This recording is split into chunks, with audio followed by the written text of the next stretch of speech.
Okay, well, hello everyone. Good afternoon or good morning from the US. I guess good afternoon for Yes. Thandi. And this is one more session of the Grandma's March 2024. And I'm so happy and delighted today to have two of my special guests here, Thandi Tutu. So it's our first time that we connect. Thanks to Rebecca Salman, my friend, and this is so delightful, and the idea today is for us to have a very informal, nice chat, like three friends having a nice cup of tea or coffee and just chatting A about our glass of lives. wine. A glass of wine. Sandy, you're right.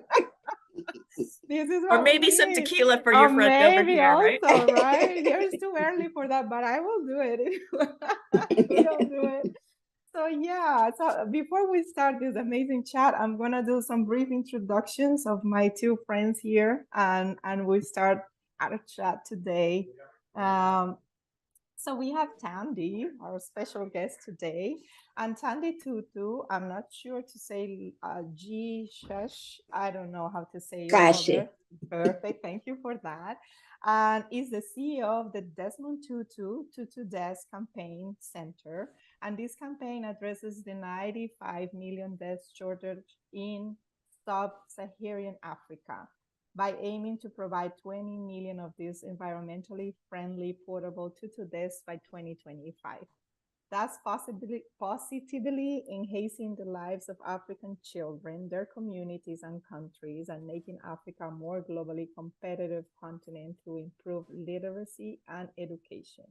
Miss Tutu has been educated and worked in Botswana, in Lesotho, in Swaziland, in the UK, in the USA. You've been everywhere.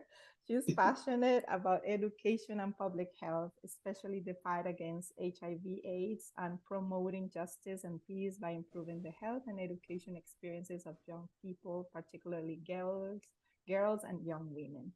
Thandi began her professional life in the Department of Wildlife and National Parks in Botswana. That sounds very interesting. Educating rural communities and trying to resolve wildlife versus farming conflicts. She also worked for a few years in the HR management trainee in corporate South Africa. So I love to say that because I'm in HR in corporate. So I love that background of you in the gold and coal mining sector. And I have worked also in the mining sector, which is amazing.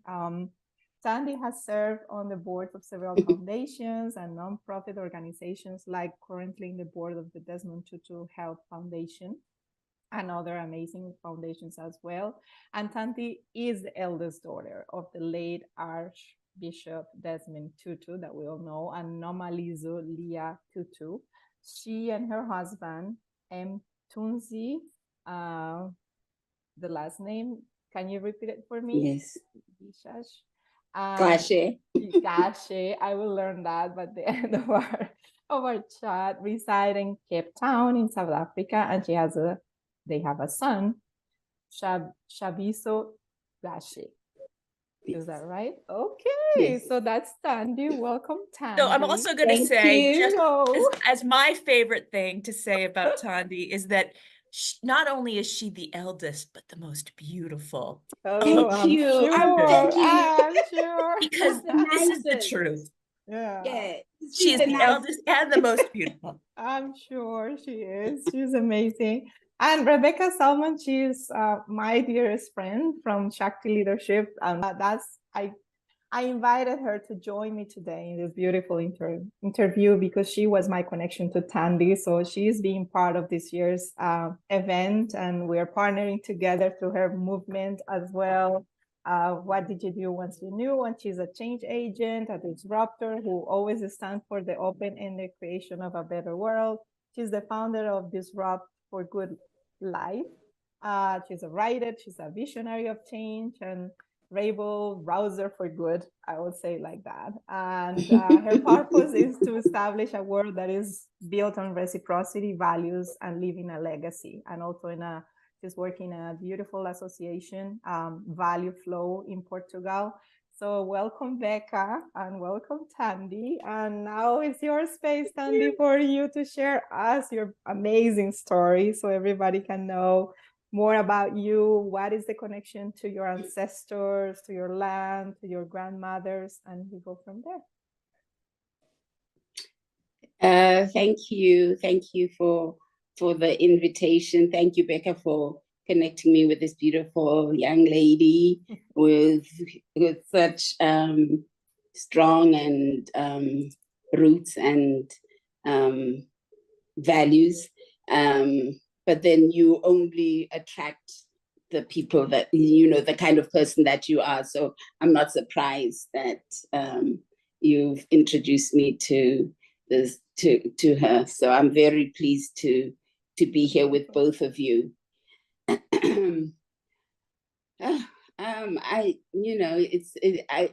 don't know where to start talking about. As I was saying to at the beginning, when I heard about the grandma's march, the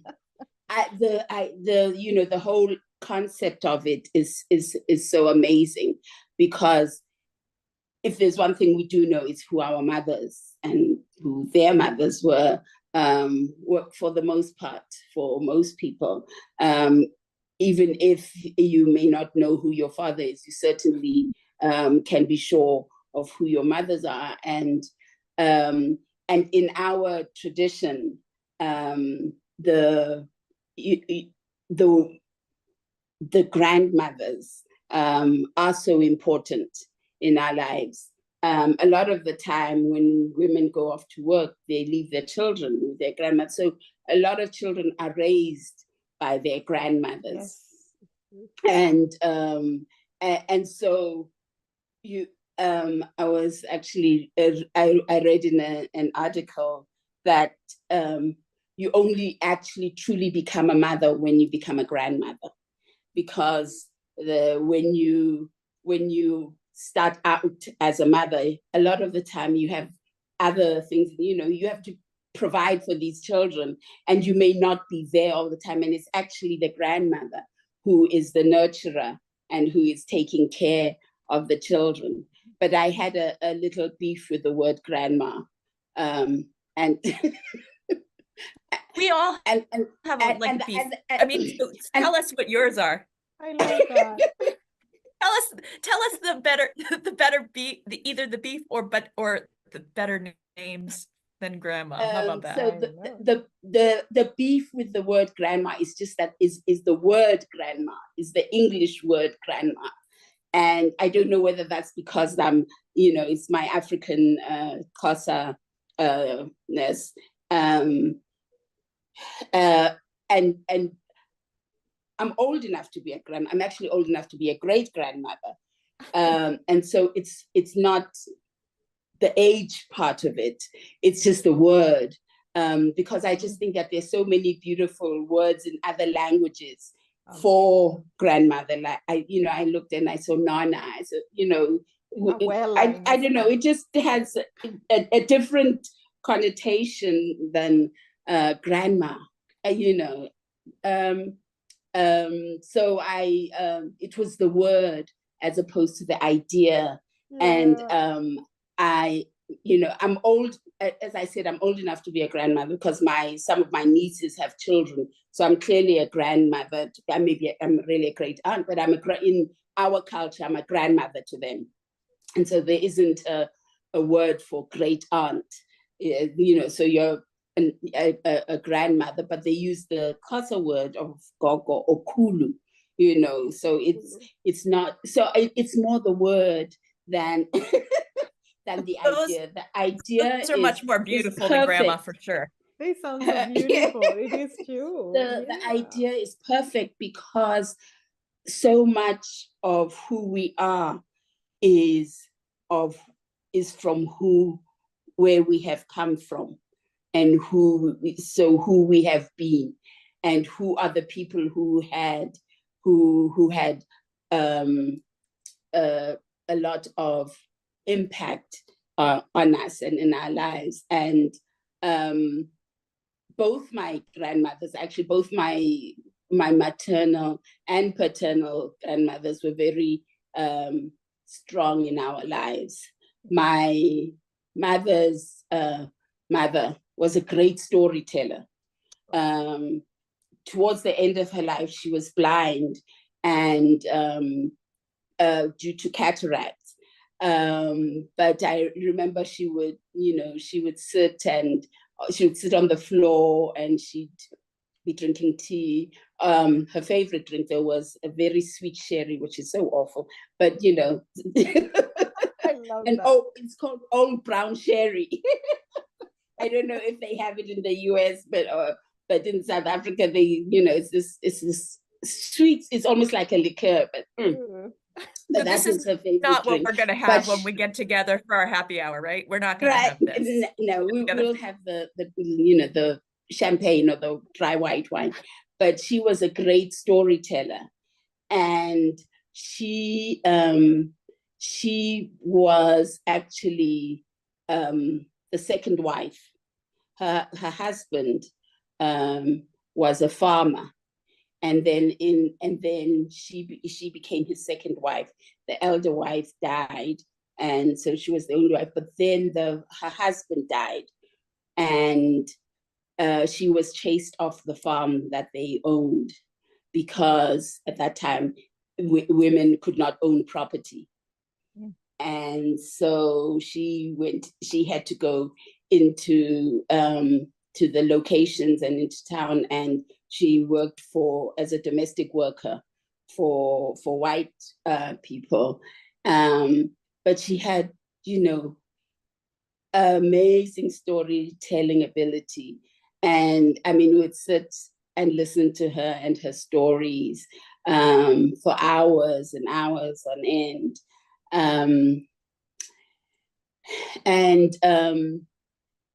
So when she was, so sorry, just backtracking, when she was chased off the farm and they had to go and work, she was raising 3 children. She raised 3 children. My mother was the middle child, and she had an older brother and a younger brother, and she saw them all through school and educated them. And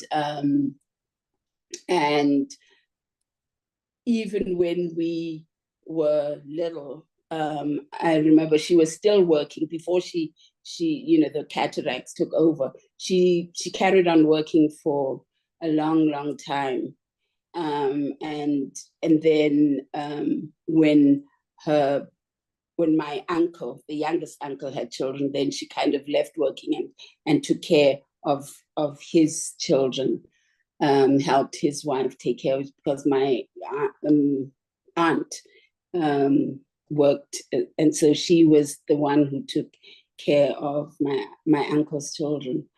But she,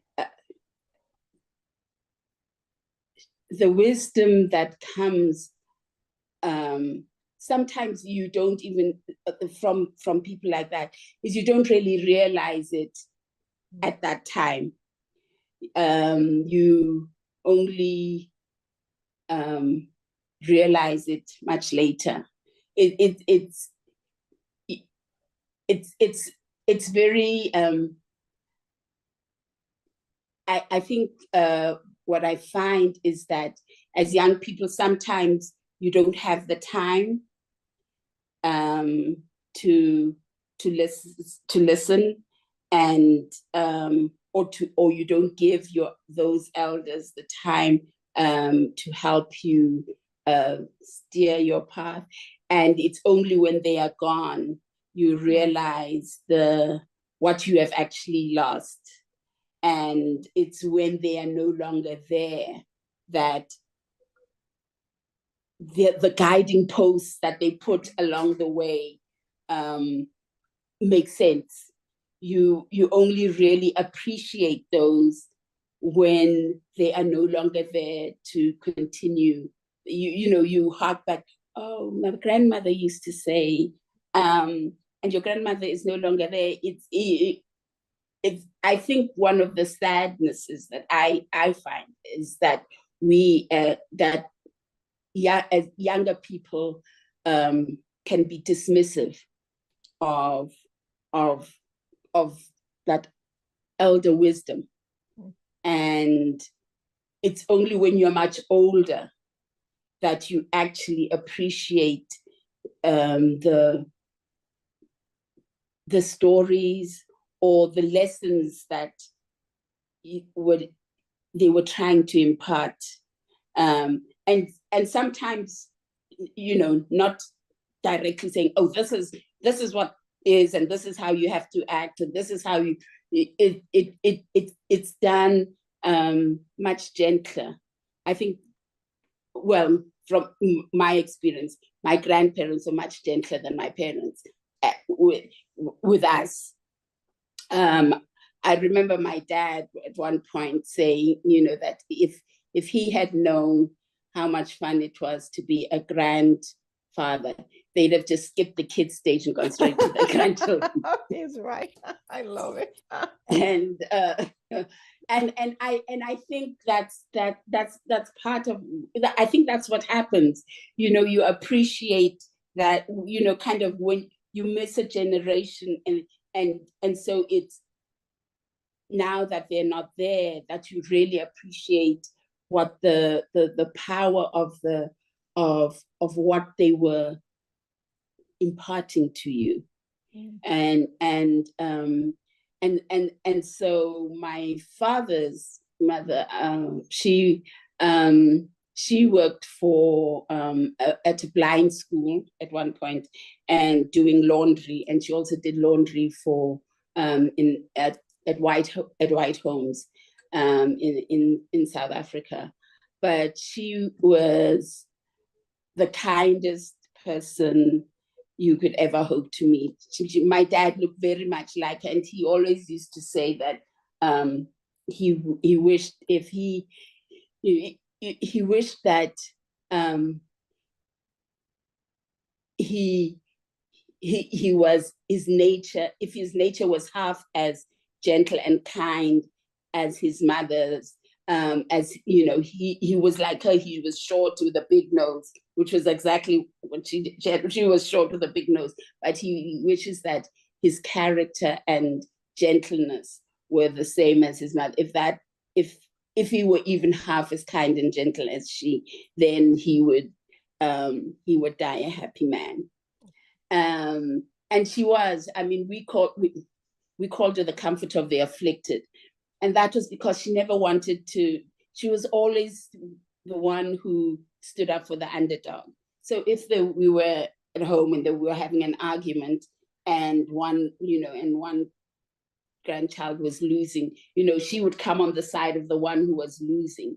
And then if somehow the tables were turned and then the scales kind of lifted differently and this one who had been losing was now winning, then she immediately went over and supported the other one. And so we called the comforter of the afflicted because that was, kind of her role in life. She was the one thing that I think that I took from her is cooking. She loved to cook. Oh. She loved a house full of people eating her food. She would cook huge pots of food, and not because she had a huge family, but people in the neighborhood would come by, and so anybody who came in was given a plate of food. And so that kind of caring for others, I think is something that probably my dad suckled from the breast, and that was part of our history. That's what you do. When someone is hungry, you give them food. When someone doesn't have a place to sleep, then you give them shelter. And I think that was probably instilled in him as a child through watching his mother. And actually, I think one of the things after his death, when he was, and he was cremated, some of the ashes are in the cathedral here in Cape Town, but the other part of the ashes we went and laid in his mother's grave in the town where she was buried. And I think that was the most appropriate place for him, because I don't think there was anyone he revered in life more than his mother, because of her gentleness and kindness and the way she treated people. And he wanted that he hoped that that was the one thing that he learned to do and took from her. And so, so the impact and of our nonnas and grandmas and is huge. I think some of it is subconscious, and we don't really realize it until we are certainly much older. Certainly older. I mean, as a teen, it was not. I don't think I realized how important they were to our lives and to the stability of the families. I don't think you can have stable families without that solid line of women who care and nurture and love you. And I think loving maybe, and they love you unconditionally. Because your parents, your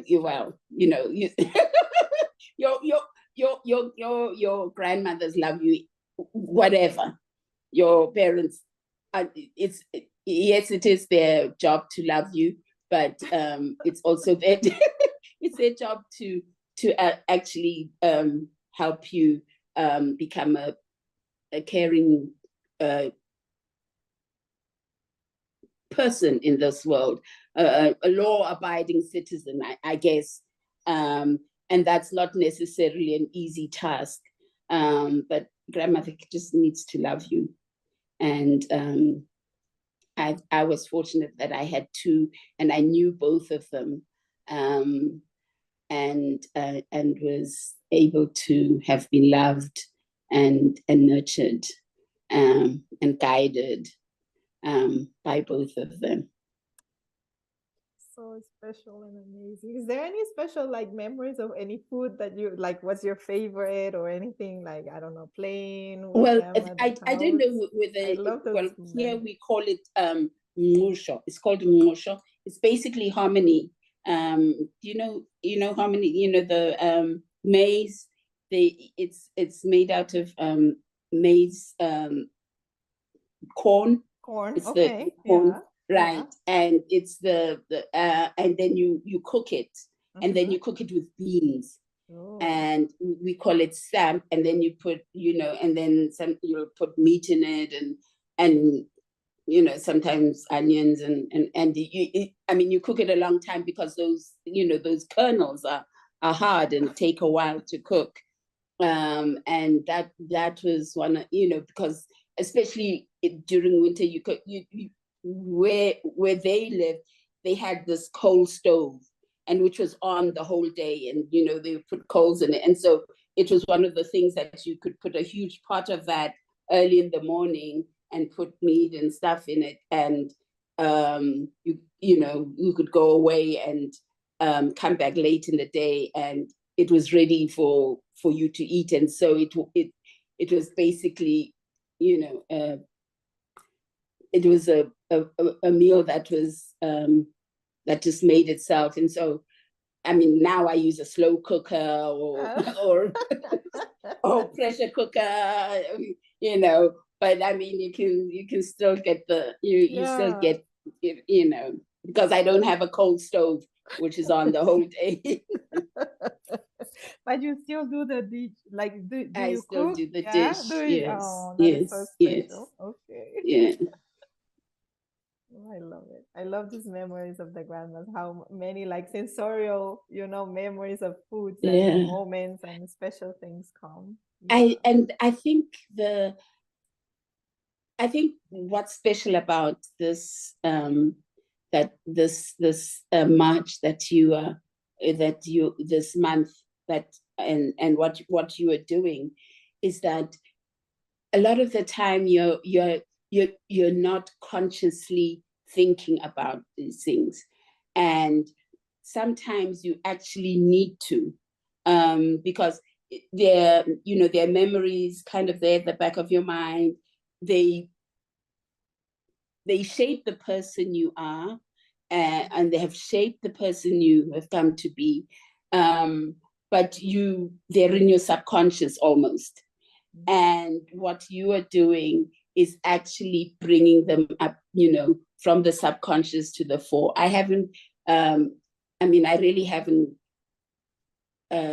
really thought too much about my grandmother, either of my grandmothers, on a kind of a consistent basis, except in this last week, when Becca got in touch with me and I had heard the theme. And so it's actually a very special,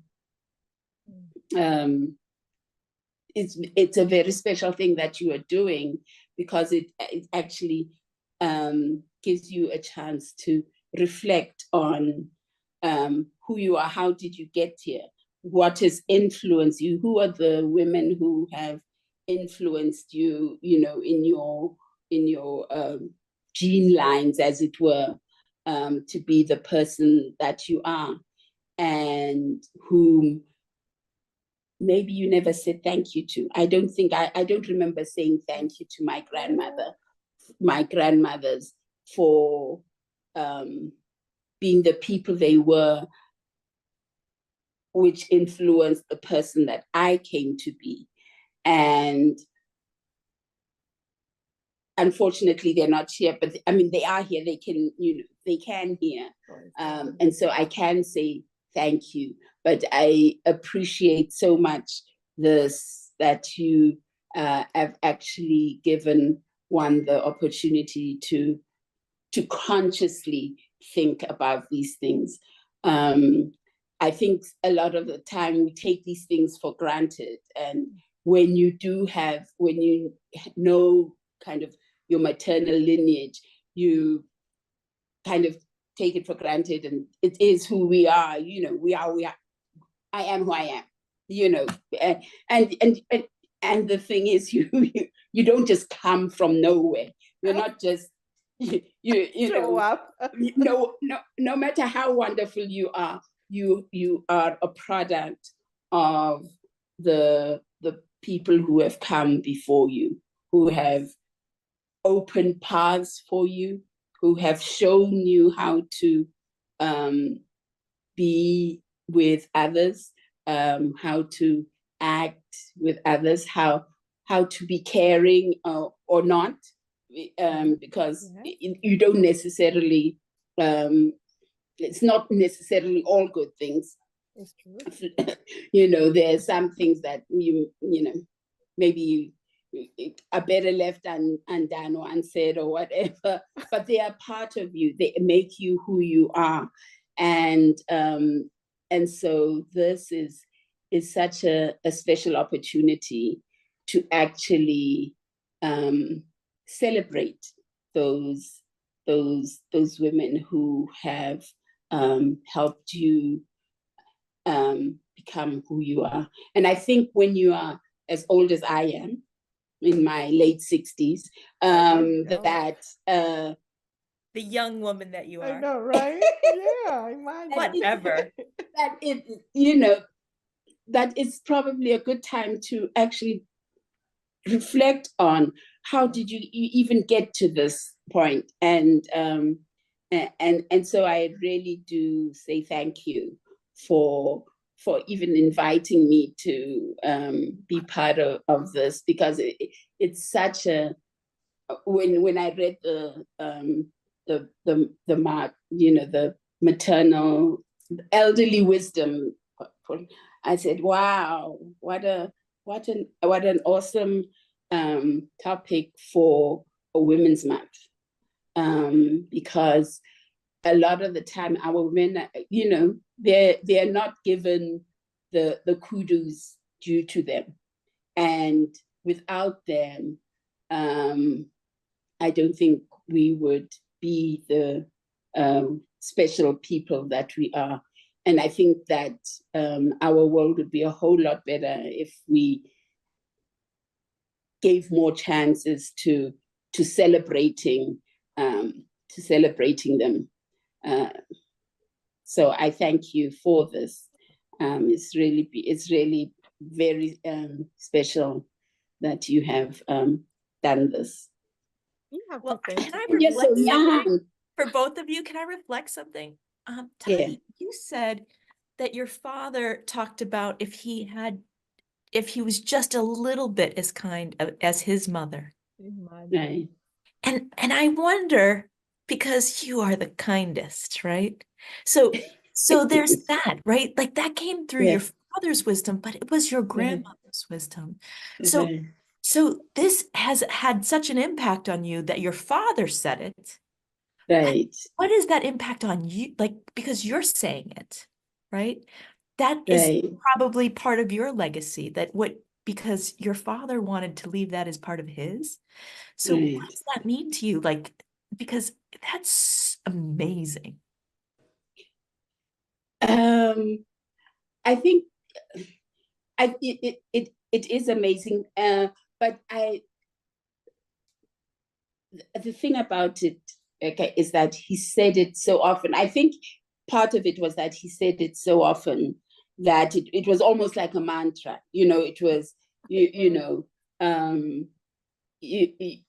and so in a way it was, can you be as loving and kind as your this is how you need to be in the world that you are in.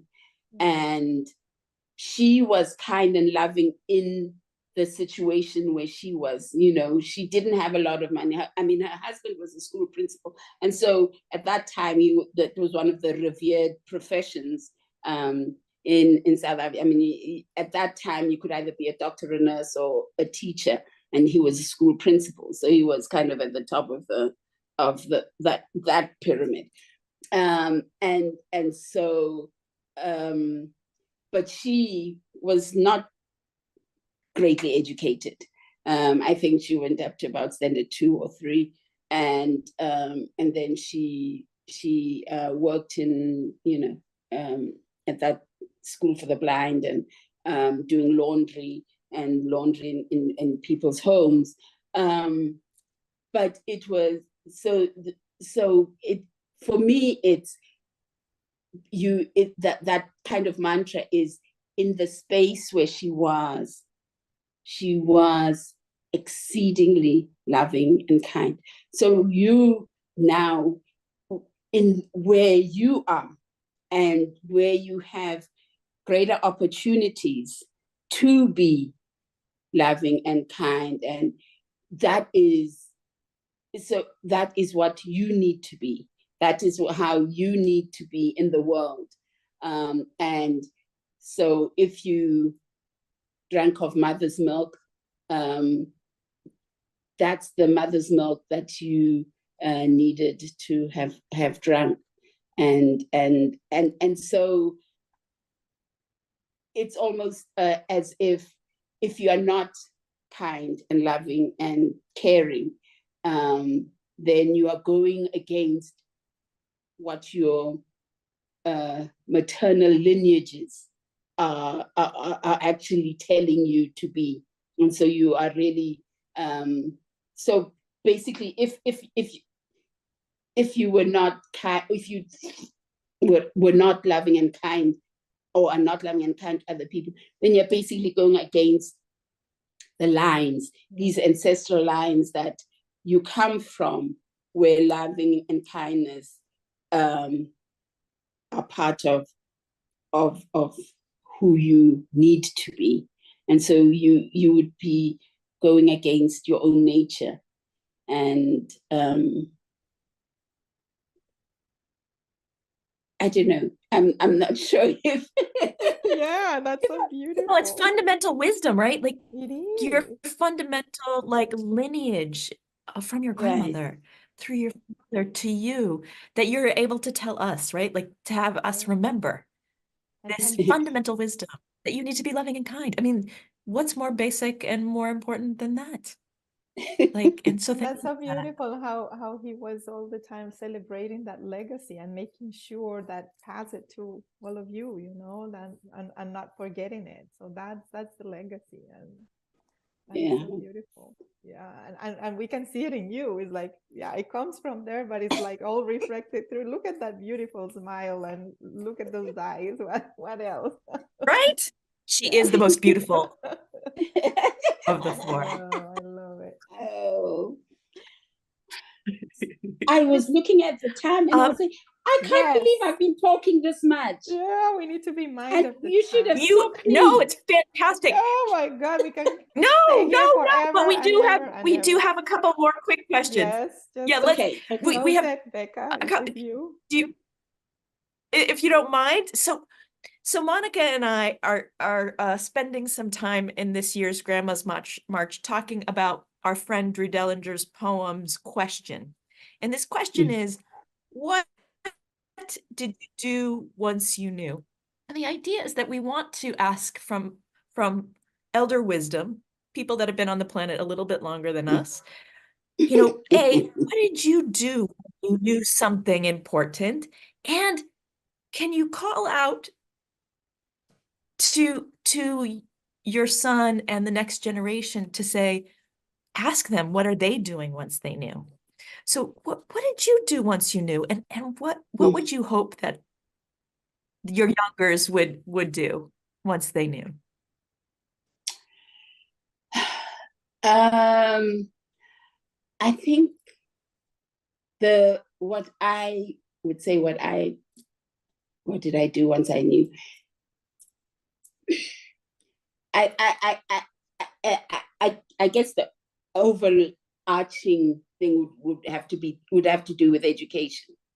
And that's just because you know, that is where I've landed up, and I'm with Tutu Desk. But one of the things that I actually say when we go and hand out these Tutu desks is that I am actually a product of why you need an education, because the thing about education is that it gives you choices. No one can take it from you. Once you have it, it's yours. Once you learn to read, you cannot unlearn to read unless, you know, somebody does a lobotomy or something, you know. But, you know, once you learn to read and write, no one can take that from you. But for me, you know, the story that I tell these young people is I had wanted to be a doctor.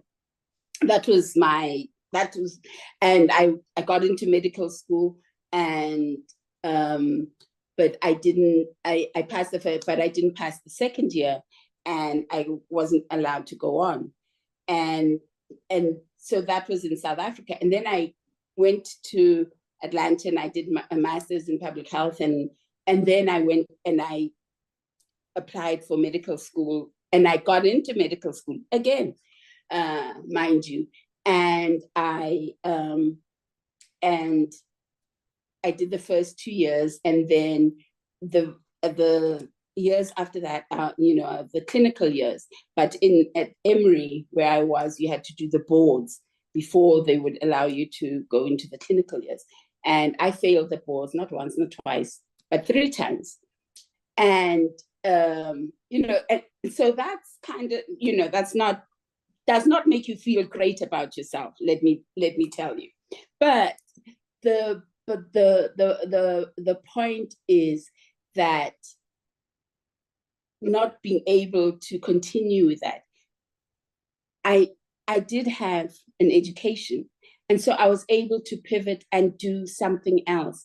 So sometimes it's not your first love or your first choice that you are able to do and to get ahead in.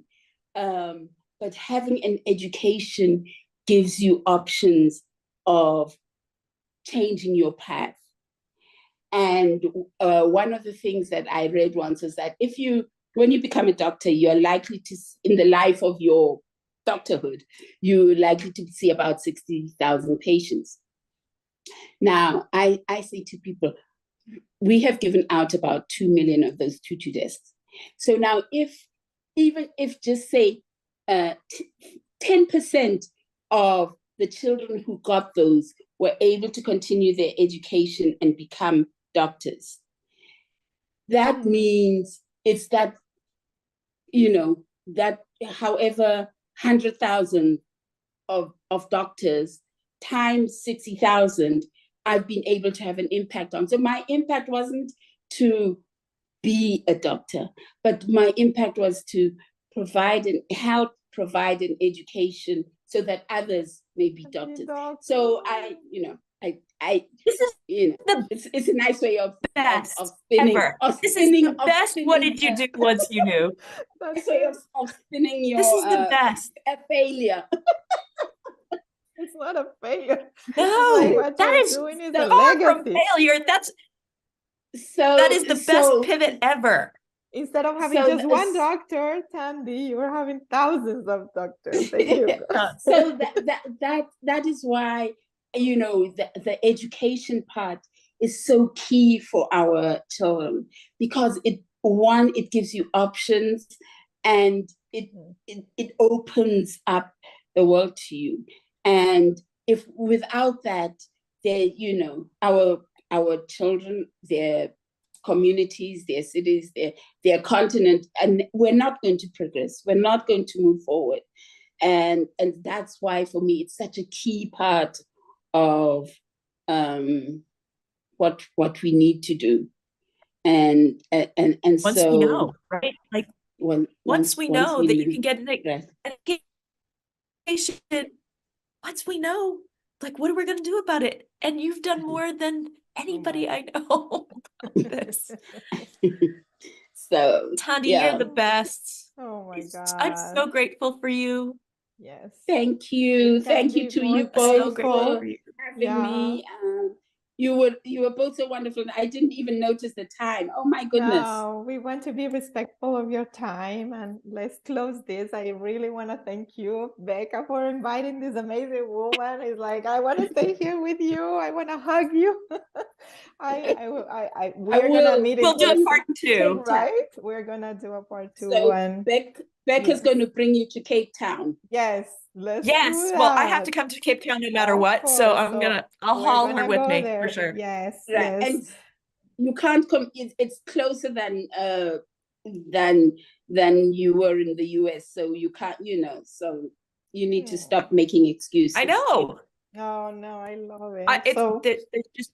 There's no excuse. It's just a matter of let's figure it out. Yes. Right. Thank you, right. No excuse. Yeah, we all take your kindness, your love, that amazing girl. I'm so grateful for you. From South Africa. Thank you so much. Doing so many amazing things and leaving a legacy for the world. Please send me, once you send me links of other conversations you have. I'd love to. For sure. Because I'm sure that I'm sure it strikes a chord with so many women, and